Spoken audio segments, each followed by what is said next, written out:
Tao po. Tao po.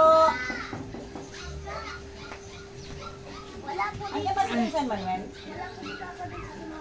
Kasi pasukin mo ako, mayroon tayo sabihin. Tao po. Bakit? Oy, Dipag. Si San Manuel. Wala, nasa trabaho pa ba? Kasi ano eh, pinapupunta niya ako dito dahil may pinangako sa akin na bibigay daw sa akin, mag-aabot daw sa akin ng pang-inom. Kasi magbe-birthday na ako. Kailan siya nangako sa'yo? Nung nakaraang araw lang, chinat niya ako. Eh wala pa kami pera ngayon. Ano yun kasi nangako siya sa akin eh. Sabi niya, aabutan niya ako eh. Dapat sa kanya ka nagsabi, hindi sa akin. Eh, ang pumunta ako rito eh. Wala naman pala siya eh. O anong gagawin ko? Ba't ka pumunta rito? Eh, hinahanap ko nga siya kasi nga sabi niya, punta raw ako kasi nga may ipaabot daw siya. Ah, ang galing naman ng asawa ko, nangangako siya. Wala naman kami kapera-pera. Kita mo nga yan, halos wala pa nga kami ngayon ulam at makain. Nangako kayo sa akin na maibibigay nga siya. Hindi kayo mag-usap. Bakit akong inaano mo? Hindi, inaano ko nga siya dito eh. Kaya pumunta ako kasi akala ko nandito siya eh. Bakit? Wala ka bang pang-ino? Ba't panay ka panghingi? Eh, yun ang sabi niya kayo sa akin, nangako naman siya eh. Hindi naman ako mga ano kung hindi naman siya kasi nangako eh. Hindi naman ako mamimilit eh. Hindi porkit nangako, inaasahan mo? Siyempre, ganun talaga yun. Kaya nga, Pinamalyado yung tao eh. eh, bahala siya. Bahala kayo. Basta nangako siya sa akin. Ano, kapal din naman ng mukha mo eh, no? Makapal din mukha mo, bakit? Kapal din naman ng mukha mo eh, no? Bakit mo naman ako sabihin na makapal?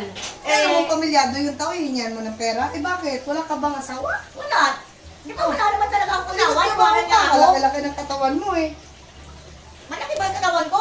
Oo. Hindi. Eh wala kang sakit. Kompleto katawan mo. Bakit kailangan mo manghingi sa asawa ko na manghingi? Hindi ka Kasi naman nga, responsibilidad. nangabo siya sa akin. Hindi lahat ng pangako na nasusunod. Depende yun sa sitwasyon ng Hindi pa buhay. yun. Kasi ako yung tao na pag pinangakuan mo, gusto ko yung ibibigay mo. Eh, talaga Talagang sa makapal inaasahan ang mukha ko. mo naman talaga. Eh sabihin natin makapal, kung makapal na. Oh, Pero, usapan nyo. oh, Oh.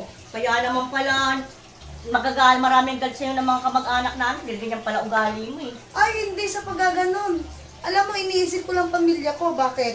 Kapag ba ako nangailangan sa inyo, bibigyan mo ko? Oo, bakit? Ibang meron kami. Eh, nanghihingi ka nga pang ibili mo nga lang ng Bakit? anak Hindi naman labang buhay na wala ako. Malay mo, magkaroon din ako balang araw. Eh di, Sus, kailan pa? malay natin magputi na uwak. Alam mo, kung may extra man akong pera, hindi naman ako madamot eh. Nagbibigay akong kusa. Huwag mo pagsabihin na masamang ugali ko dahil pinakisamahan ko kayo. Dahil oras na nangangailangan ako, wala rin naman kayo maibigay. Eh, yun ang sabi nila eh. O, Kaya sabi maraming nila. nagagalit sa'yo ng mga angkan namin dahil ganyan ugali mo eh. Ah, wala na akong magawa doon. Paano sasabihin nila sa akin? Basta iniisip ko, may makain kami sa araw-araw. Para manahimik ka na. O, ito, bibigay ko sa 100. Pagpasensyahan mo na to. Umuwi ka na sa inyo, bumili ka na dyan, malasing ka sana. O, ayun na. O. Balis ka na! Hindi, sandal yung pinangako niya sa akin. Ay, walang Sabi pakialam niya, pa. 500. Ba't sandal lang to? Sabi yung pinangako niya sa akin, ba't sandal lang to? Siguro kinupit mo lang. Ay, alam mo, sa totoo lang, pambili dapat namin yan ng ulam at bigas. Eh, kaso dahil gaman ka sa anak, Ngayon, ayan utang na loob na. ko pa. So ngayon, utang na loob ko pa to. Oo naman. Ah. Oo. Oh, di balik mo. Tapos kinabukasan, bigyan mo yung 500 ko. Ay, ano to? 500 na pinangako Bakit niya sa babalik sa akin. akin Hindi yan? ko kailangan yan. 500 Ay, na hindi. kailangan ko. Yan lang yung pera ko. Hindi ko nga alam kung paano pakainin May yung mga anak ko bisita dahil ako. dyan. Tapos Ano ba isang pares alam lang sa to? bisita mo? Magtrabaho ka, kompleto ang paa mo, tapos. Hindi pwede. Hindi. 500 bigay mo. Wala akong pakialam. Umalis ka na dito. Tama na, pagod ako. Uwi na. Sige, kukunin ko yung 400 ah. Ah, ayos lang. Kapal din talaga ng mukha mo sa dyan. Naniningil ka pa. Wala Babalik na ako akong utang. ah. Insan, ano ah, Michael ah.